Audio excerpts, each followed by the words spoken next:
우리가 본 이 영화는 5년 전 개봉된 The Mountain Man이라는 영화의 예고편입니다. 이 영화는 실화를 배경으로 제작되었습니다. 1950년대 인도의 북동부에 있는 게을로라는 마을에는요, 병원도 없었고 학교도 없었고 변변한 직장도 없는 그야말로 깡촌 중에 깡촌이었습니다. 그 마을에 무사하르는 천민 계급의 출신 만지라는 청년이 살았는데 마을 아가씨 하나를 사랑하게 됩니다. 끈질긴 구애 끝에 결혼에 성공을 해서 함께 살게 됩니다. 비록 가난하지만 나름 행복한 삶을 살아가고 있었습니다. 그런데 어느 날 만삭의 몸이 된 아내가 험준한 산길을 넘어가다가 미끄러져서 크게 다치게 됩니다. 만지는 피범벅이 된 아내를 들쳐업고 뛰기 시작합니다. 하지만 거대한 바위산이 만지를 가로막고 있었습니다. 마을에서 가장 가까운 병원까지는 55km를 달려야 도착할 수 있었습니다. 만지는 눈물을 흘리며 미친 듯이 핏덩이가 된 아내를 업고 달렸지만 시간이 너무 지체되어서 결국 그의 품에서 아내는 죽음을 맞이합니다. 그런데 아내는 죽었지만 죽은 아내의 뱃속에 있는 아이는 살릴 수가 있었습니다. 만지는 아내를 잃은 후 마을로 돌아옵니다. 그런데 돌아오자마자 그의 손에는 망치 하나와 조그만 정 2개의 공구가 들려져 있었습니다. 그리고 계속해서 매일같이 바위를 깨부수기 시작을 합니다. 마을 사람들은 만지가 정신이 헷가닥했다, 미쳤다라고 생각을 하고 손가락질을 하고요. 가족들과 친구들도 만지의 목숨을 잃지 않을까라고 염려를 하게 됩니다. 하지만 그는 매일같이 새벽 4시가 되면 잠자리에서 일어나 바위산에 가서 돌을 깨부수고 낮에는 농사일을 하다가 날이 저물면 다시 바위산으로 와서 망치질을 멈추지 않았습니다. 그는 하루도 빠짐없이 바위산과 사투를 벌입니다. 그렇게 22년이라는 세월이 흘러 기적 같은 일이 벌어집니다. 돌산 가운데 길이 110m, 폭 8m의 길이 생겨난 것입니다. 그러니까 포크레인이나 불도저 같은 중장비는 전혀 동원하지 않고 망치 하나와 정 딱 2개를 가지고 22년 동안 매일같이 깨서 결국은 110m 길이 그리고 8m 폭의 도로를 혼자서 만들어낸 것입니다. 그 결과 마을에서 병원까지 거리가 기존 55km에서 15km로 크게 단축이 됩니다. 깡촌 중에 깡촌 마을이었던 그 게을로르는 여러 가지 편의시설이 구비되어 있는 시내와 매우 가깝게 됩니다. 그래서 젊은 청년들이, 어린 학생들이 많은 유익을 얻게 됩니다. 그리고 만지는 인도의 국민적 영웅으로 추앙받게 되고 2007년 그가 세상을 떠난 후에 그를 기리는 영화를 만들었는데 그것이 바로 더 마운틴 맨이라는 그런 영화입니다. 저는 이 영화를 보면서 참 느낀 것이 많습니다. 이 영화의 주인공 만지는 오직 아내에 대한 사랑으로 기적의 길을 만들어냈습니다. 무려 몇 년 동안요? 22년 동안 쉬지 않고 내리친 망치질로 인해서 길이 만들어진 것입니다. 그가 길을 만든 것은요, 사람들이, 동네 사람들이 자기와 같은 어려움을 당하지 않도록, 자기 아내가 죽었는데 자기 아내 같은 죽음을 당하지 않도록 하기 위한 목적 또한 있었습니다. 그러니까 이 영화의 주인공 만지는 길을 닦아놓은 웨이 메이커였습니다. 그가 닦아놓은 길 덕분에 마을 사람들은요, 손쉽게 병원에 갈 수가 있었다고 합니다. 어린아이들도 학교에 다닐 기회를 얻게 되었고, 젊은 청년들도 더 다양한 직업을 얻을 수 있게 되었다고 합니다. 누구 때문에요? 웨이메이커 만지 때문입니다. 이처럼 우리 주위에 보면 종종 웨이메이커, 길을 닦는 사람들을 발견할 수가 있습니다. 길을 닦는 사람은요, 자기에게 이익이 되지 않을 수도 있지만 다른 사람들을 위해서, 아니 내 후손들을 위해서 희생하고 역경 가운데서 고생을 하면서 수고를 아끼지 않는 사람, 바로 그들이 웨이메이커, 길을 닦는 사람입니다. 여러분들은 어떤 종류의 사람입니까? 다른 사람을 위해 길을 닦는 사람입니까?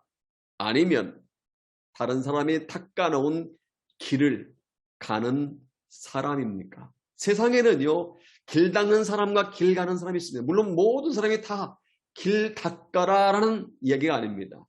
그러나 성경에 보면 길을 닦아놓은 사람들이 많이 등장합니다. 그 중에 대표적인 인물이 오늘 본문에 등장하는 사람입니다.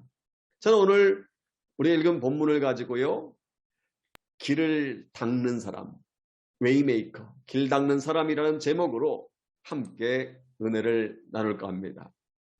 오늘 본문에 보면 길 닦는 사명을 헌신했던 한 사람이 등장하는데 그 이름은 요한입니다. 존입니다. 요단강가에서 침례를 베풀었다고 해서 학자들은, 사람들은 그를 향해서 침례 요한이라고 부릅니다. 그럼 메시아이신 예수께서 세상에 오시기 전에 선지자로서 하나님 말씀을 세상에 선포했습니다. 근데 더 중요한 것은요, 그가 예수께서 오실 길을 미리 준비해 놓았다는 사실입니다. 우리 다 같이 한번 3절 말씀 볼까요? 함께 3절 같이 읽겠습니다. 시작. 광야에 외치는 자의 소리가 있어 이르되 너희는 주의 길을 준비하라. 그의 오실 길을 곧게 하라. 기록된 것과 같이. 이것은요, 주전 700년에 이사야 선지자가 선포한 예언입니다. 앞으로 누군가가 나타날 것이다. 그리고 그가 메시아께서 오실 길을 준비할 것이다 라고 700년 전에 이사야 선지자가 예언한 것입니다. 이 예언대로 침례 요한은 예수께서 세상에 오시기 6개월 전에 태어났고 성장에서는 이 사명을 위해서 살았습니다. 그는 화려한 도시를 가지 않고 오히려 털로 짠 옷을 입고 허리에는 가죽띠를 띠고 거친 광야에 들어가서 메뚜기를 먹고 들에 있는 와일드 허니, 꿀을 채취해서 먹었습니다. 그리고 회개하여 죄사함을 받으라 라고 선포합니다. 그러자 수많은 사람들이 침례 요한에게 나와서 회개하고 그에게서 침례를 받습니다.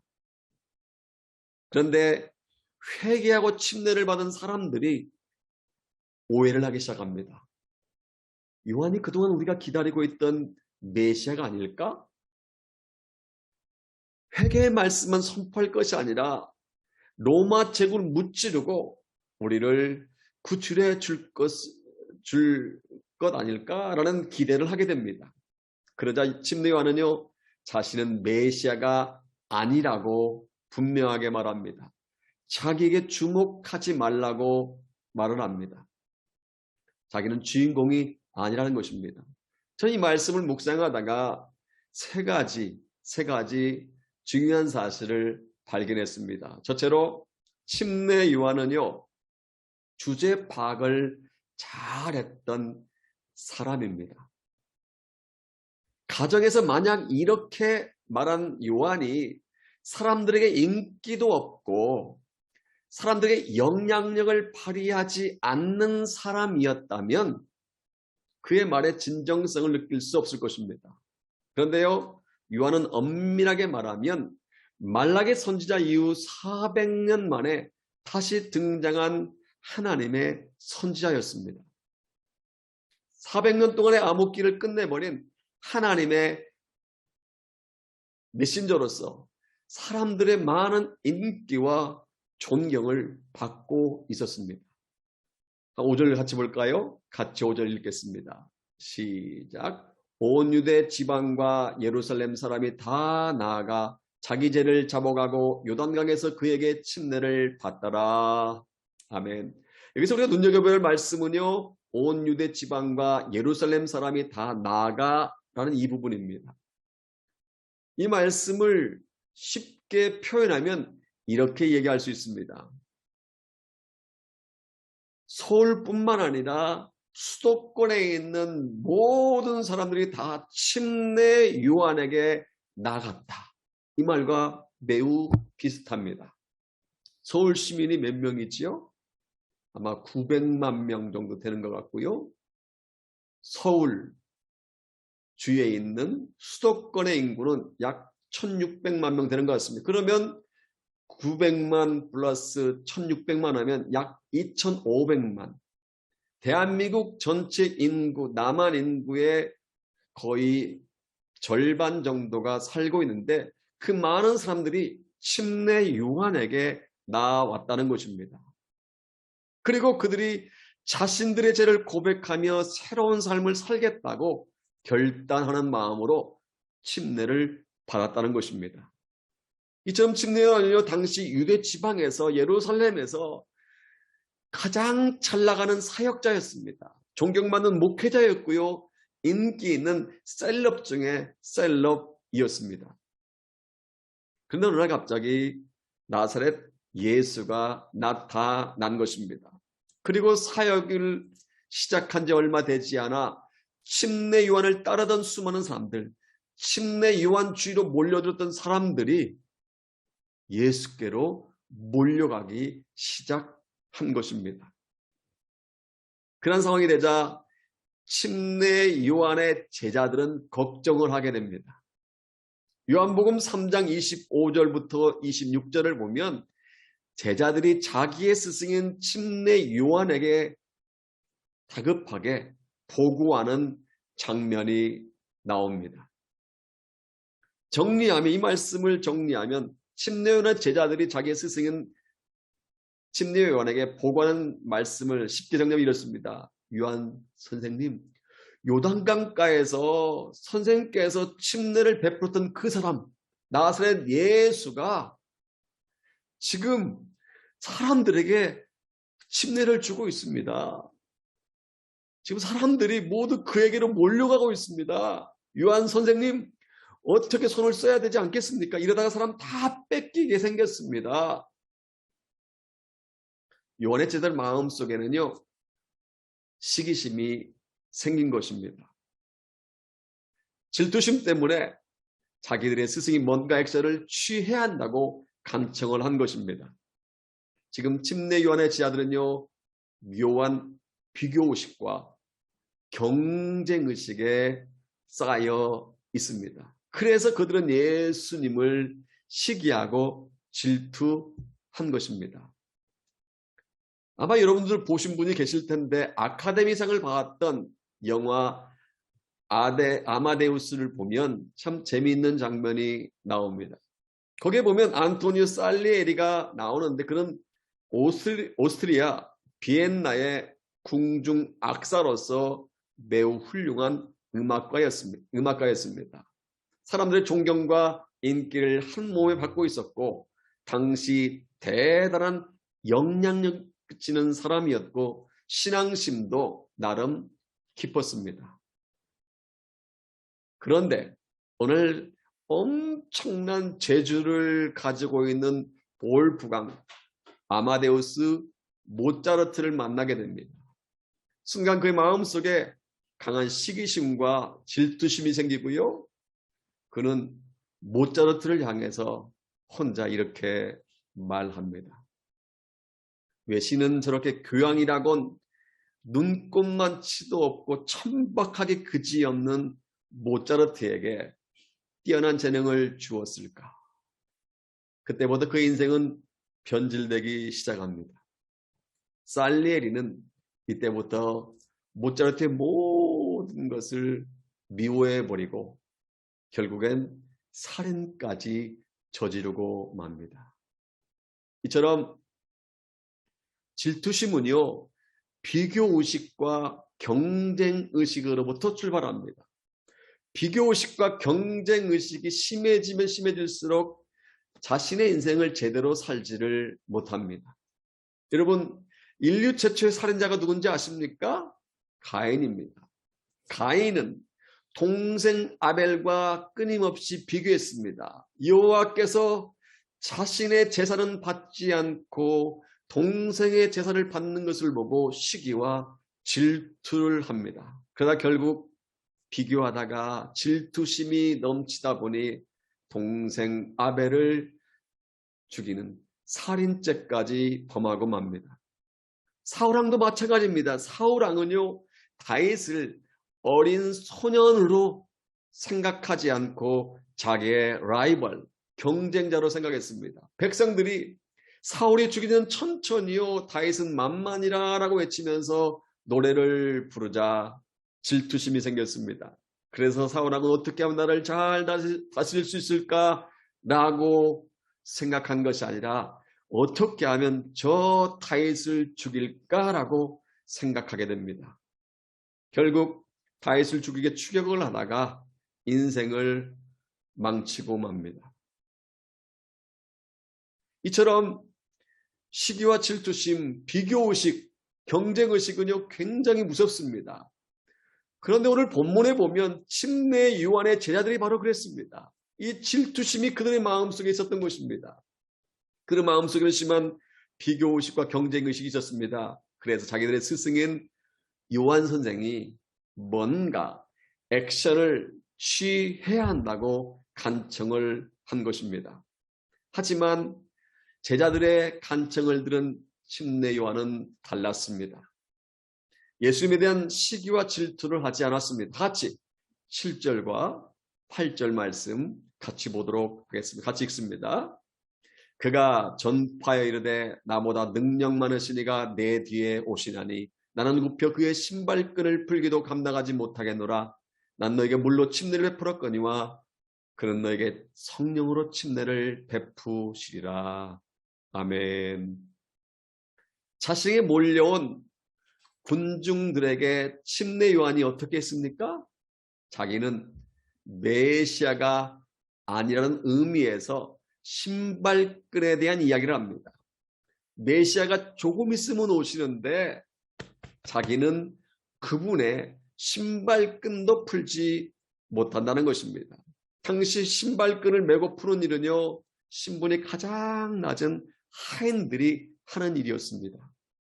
침례 요한은 자기가 예수님의 제자가 되기는커녕 신분이 가장 낮은 하인도, 나사렛 예수의 하인도 될 수 없다고 말한 것입니다. 요한 자신은 물로 침례를 베풀었지만 조금 후에 오시는 그 예수는, 그분은 성령으로 침례를 베푸실 예정이기 때문에 자기에게 주목하지 말라는 것입니다. 자기는 주인공이 아니라는 것입니다. 이처럼 침례 요한은 자기의 주제 파악을 잘했던 사람인 줄로 믿습니다. 예수님의 신발끈을 풀기도 감당하지 못한다고 고백할 만큼 침례 요한은 자신의 주제를 잘 파악하고 있었던 것입니다. 둘째로 침례 요한은요, 들러리 서기를 원했던 사람입니다. 우리가 결혼식을 가면 신랑과 신부를 식장으로 인도하고 거들어준 사람을 볼 수 있는데 바로 그들이 들러리입니다. 보통 신랑에게는 남자가, 신부에게는 여자가 들러리를 섭니다. 그런데 들러리란 말은 비단 결혼식에서뿐만 아니라 어떤 일을 할 때 일의 주체가 아닌 곁따르는 노릇을 하는, 곁따르는 역할을 하는 사람을 비유적으로 지칭하기도 합니다. 본문에 등장하는 침례 요한이 바로 그런 일을 감당했다고 본인이 얘기합니다. 요한복음 3장 28절부터 30절을 보면 온 유대 지방과 예루살렘 사람이 다 나사렛 예수에게 달려가고 있다는 제자들의 보고를 들은 요한이 이렇게 대답합니다. 내가 말한 바 나는 그리스도가 아니요 그의 앞에 보내심을 받은 자라고 한 것을 증언할 자는 너희니라. 신부를 취하는 자는 신랑이나 서서 신랑의 음성을 듣는 친구가 크게 기뻐하나니 나는 이러한 기쁨으로 충만하였노라. 그는 흔하여야 하겠고 나는 쇠하여야 하리라 하니라. 이 말씀을 쉽게 정리하면 이렇게 말할 수가 있습니다. 야 제자들아, 내가 누차 말했었지. 나는 그리스도가 아니란다. 나는 메시아가 아니란다. 나는 예수의 들러리란다. 일반적으로요, 친한 친구가 결혼식을 할 때 들러리 서는 것은 주저하지 않고 섭니다. 그런데 그 외에 들러리라는 단어를 그리 좋아하지는 않습니다. 그래서 보통 이런 말을 종종 하지 않습니까? 에이, 괜히 들러리만 섰네. 야, 내가 너 들러리 하려고 온 줄 아니? 야, 나를 들러리 세우려고 불렀어?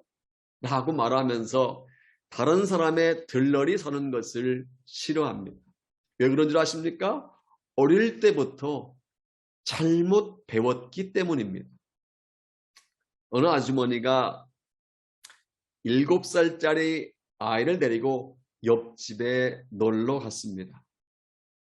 옆집 아주머니가 사과 하나를 주자 아이는 고맙다는 말도 하지 않고 한 손으로 사과를 냉큼 받았습니다. 당황한 엄마가 아이에게 말합니다. 어른들로부터 뭔가를 받으면 어떻게 해야 하지? 5글자로. 그러자 아이는 대뜸 이렇게 대답합니다. 깎아주세요. 왜 이 아이가 감사합니다, 고맙습니다 라는 말 대신에 깎아주세요 라고 말했을까요? 어릴 때부터 부모가 주위로부터 최고의 그런 주인공 삶을 살아야 한다고 잘못 가르쳤기 때문입니다. 학예 발표 때 자기 자녀가 조언이나 엑스트라 역을 맡으면 아예 학예에 참석하지 않으려고 합니다. 기도할 때도 우리 아들과 딸이 위에 있을지언정 아래에 있지 않게 해주시고 머리가 될정 꼬리가 되지 않게 해주세요 라고 기도합니다. 자녀들에게 뭐라고 말합니까? 사진 찍을 때 절대로 뒤에 있지 마라. 어떻게 하든 앞줄에 나와서 찍어야 돼 라고 가르칩니다. 항상 들러리보다는 주인공, 뒤에보다 앞에 서야 된다, 아래보다 위에 서야 된다 라고 어릴 때부터 어른들이 부모가 그렇게 가르치기 때문입니다. 그러다 보니 나이가 들어서도 어떤 일에 엑스트라나 어떤 일에 들러리가 되는 것을 그리 좋아하지 않습니다. 그런데 오늘 우리가 살펴본 이 본문에 등장한 침례 요한은 달랐습니다. 요한은요, 들러리 되기를 좋아했습니다. 당시 수많은 제자들과 백성들의 사랑과 존경을 한 몸 받고 있었던 요한이었지만 자기가 주인공이 아니라는 것입니다. 자기는 예수의 들러리에 불과하다는 것입니다. 그리고 라이벌이 생긴 것 때문에 걱정하고 근심한 것이 아니라 오히려 들러리의 기쁨으로 충만해 있다고 고백한 것입니다.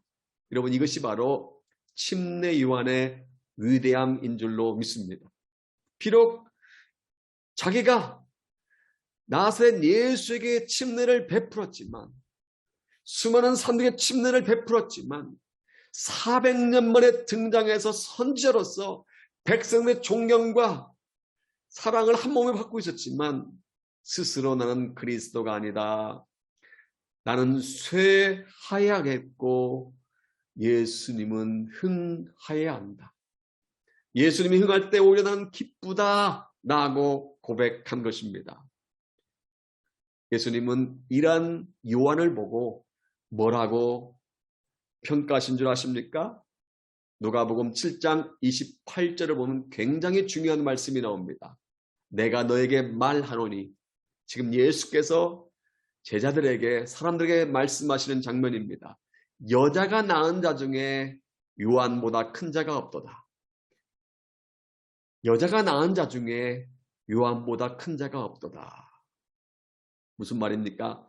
요한 이전뿐 아니라 요한 이후에 태어난 어느 누구도 요한보다 결코 큰 자가 될 수 없다는 것입니다. 주님은요, 자기를 드러내지 않고 당신을 드러낸 요한을 높여주신 줄로 믿습니다.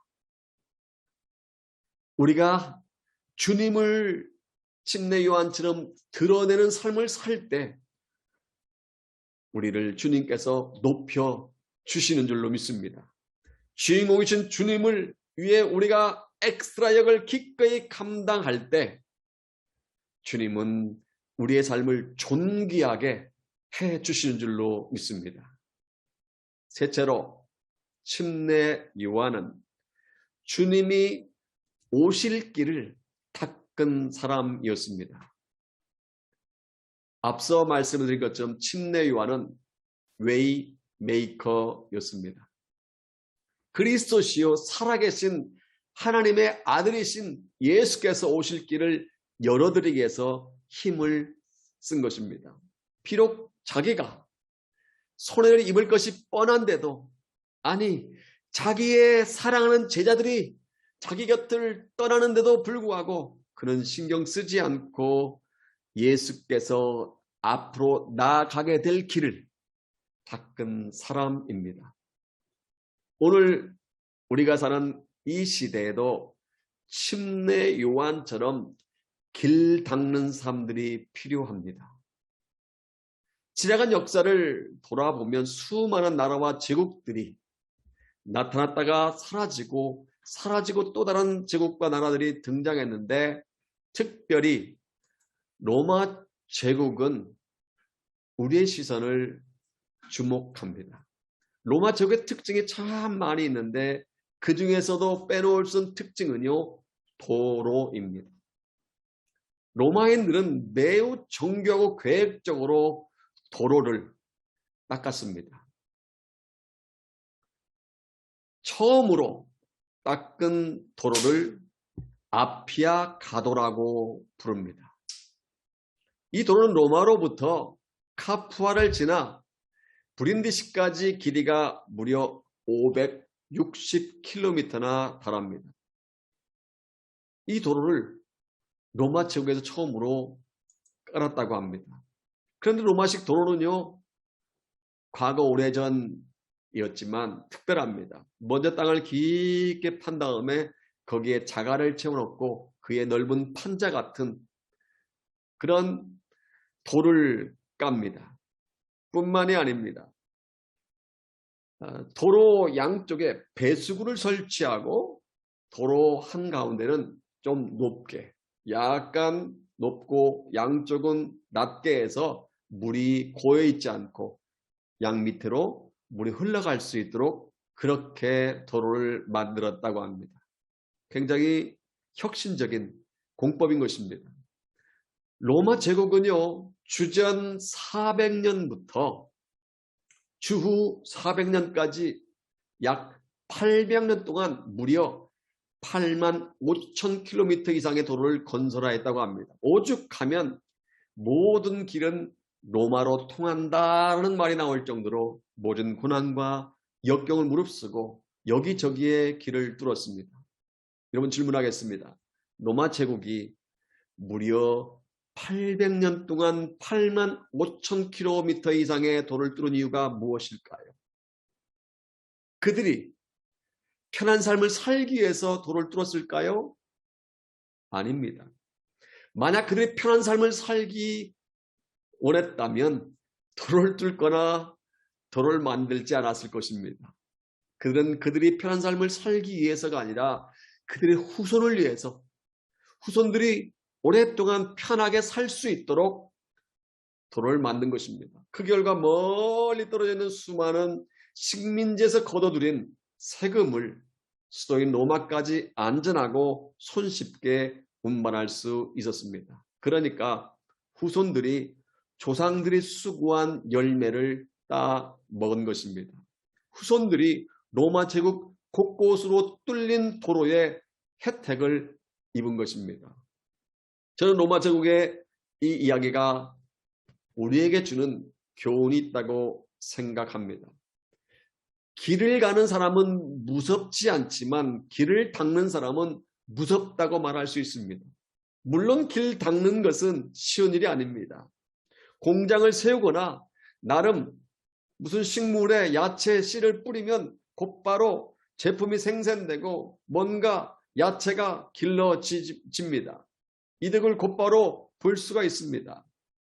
그런데 길을 닦으면 도를 뚫으면 곧바로 만들어진 것이 아닙니다. 곧바로 열매를 얻을 수 있는 것이 아닙니다.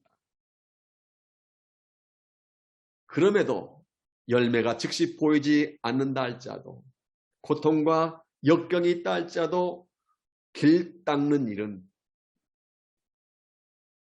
후세에 주위에 유익을 주게 된다는 사실입니다.